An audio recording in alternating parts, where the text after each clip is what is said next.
Speaking of fleas, the bedbugs were back with a vengeance, but now she thought they were hives. No matter what kind of blow was to be delivered, or how much the irritants hurt, don't smite back, she told herself. The car she was driving got her through some really tough terrain. She thought it was going to stall out, but it got them through.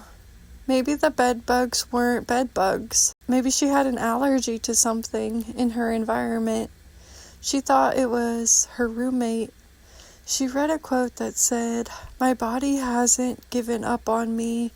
I won't give up on it." She was paraphrasing. Paula Abdul, another dancer, and she found a quarter with a ballet dancer on it. She looked it up online and it said Maria Tallchief was considered America's first major prima ballerina and was the first Native American to hold the rank. Also in ballet, Laine thought the man never dropped his partner. He knew how to hold her just right, and sometimes more than one guy fought to hold her. She was wearing Mom's old dress. "Maybe I really am a creep," she pictured Mr. Sapling saying. Laine wasn't trying to be indiscreet. She thought leggings were okay, because most of Mom's old teacher dresses had slits in them.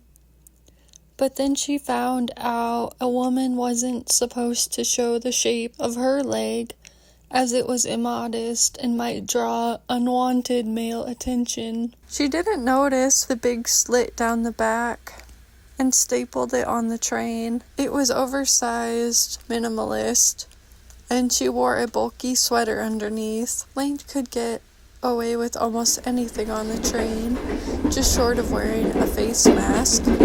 Often she made off with bits of conversations. "She sent me a long email," one girl said. "I told her I didn't ask for a yappuccino." "Leonardo DiCaprio is hot." "He was hot," the girl corrected.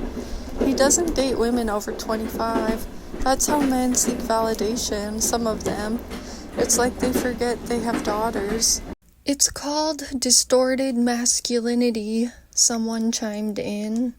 There was a man wearing a shirt that said, "Listen to women preach." Laine stared at it for so long. The man put a sweater on. She could cut the ties between them and embrace her own individuality. "I really am a creep," she pictured Mr. Sapling saying. She thought leggings were okay, but then she found out you're not supposed to show the shape of your leg, as it is immodest and might draw unwanted male attention.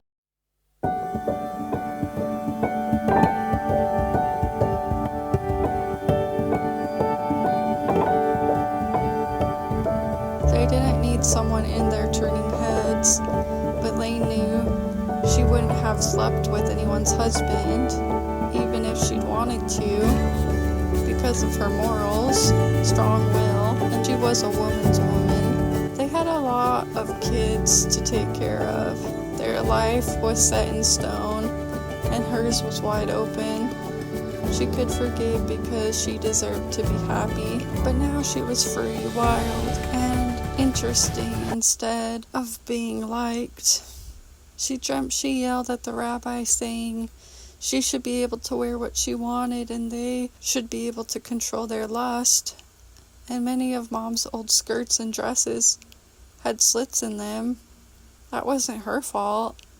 She was never fully accepted into their world.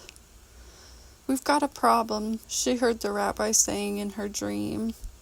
Like they knew she was talking about them. She couldn't let their opinion stop her from believing in herself.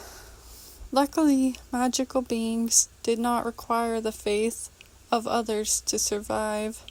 At least she didn't want to join the ranks of the young, gifted, and dead, like her brother had. And she told herself to stop reliving the past chapter and move on.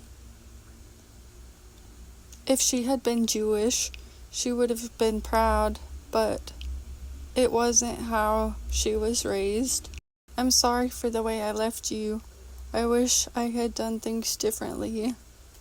I'm guiding you now, her brother seemed to say. It took a lot of bravery just to continue. It was okay to keep falling, or maybe a sudden door to success would be left ajar. She was open to whatever. Drive, enterprise, courage, and energy did seem in more abundant supply now. Being hard on herself was not a good choice, considering what happened to her brother. Don't judge yourself or anyone else too harshly. Just keep focusing on your goals. It's better to struggle than to die, Laine thought. Losing an opportunity felt like a catastrophe, only to glide slowly into resignation, growth, and grace. She thought her brother felt the painful absence of missing who he could have become, even though he was no longer alive.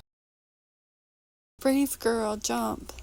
Leap as high as you can. They'll judge you, but I just want to hear about your adventure. Brave girl, the world is so very big and you are so small.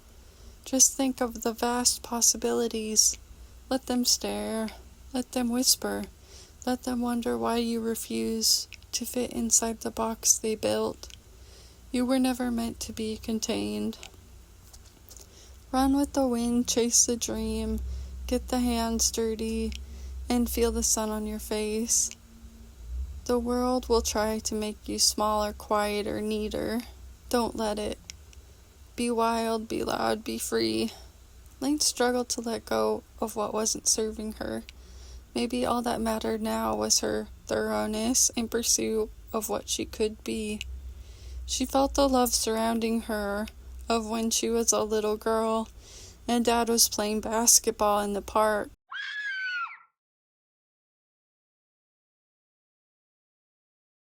Kind of an odd girl, Mr. Saplin had said. Maybe her oddness worked in her favor.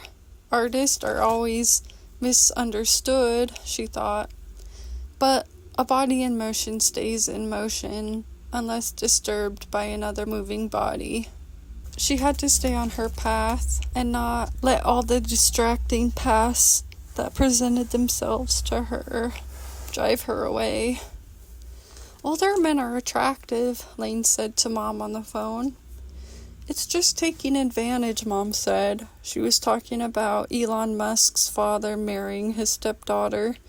It was like Laine was deciding in that moment to be pure and lonely. She didn't want to talk to Mr. Saplin in person because she knew she'd be thinking about him, writing fantasies into her mind that were hard to shake, reprimanded her for acting more like a high school girl. She watched juvenile movies sometimes, but she thought, that's the time in our lives when our dreams are the biggest. She was always driven in high school. Like when Stacy and her boyfriend forgot to pick her up and she rode her bike 20 miles and she hoped she'd never grow out of her dreams. If she stayed consistent with her efforts, she could stay straight, avoiding him and the perversions of her mind. She needed to have discipline and stick to the plan until it became a habit. Otherwise, it may become too emotional and hard to deal with.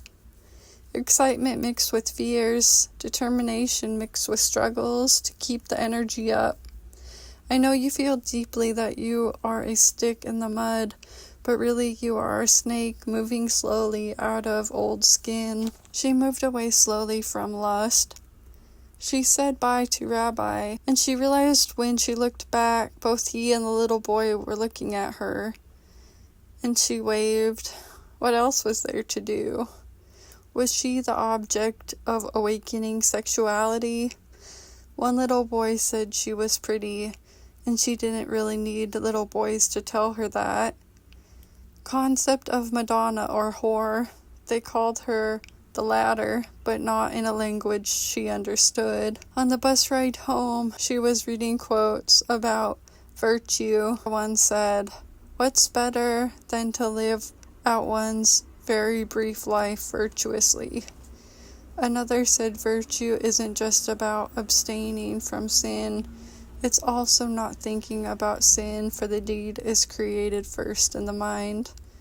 One said the best virtue was one that gave back to others. Another, the greatest minds have the greatest vices. Any difficulties you are going through will pass, and you will get through them stronger.